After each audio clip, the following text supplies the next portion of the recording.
ஏற்பாடு போது நீங்க வாசித்து பாருங்க, ஆண்டவர் பின்பற்றின ஒருத்தர் கூட வியாதிப்பட்டு சாகிறார். ஒருத்தர் கூட என்ன செய்யல, அப்போஸ்தலர்கள் ஒருவர் கூட வியாதிப்பட்டு சாகிறார். எல்லாருமே ரத்த சாட்சியா தான் மறித்தாங்க.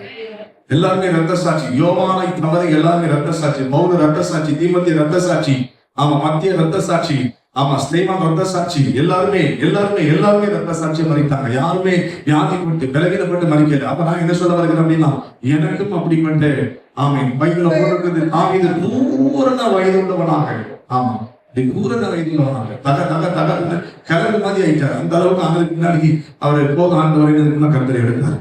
இல்லையா?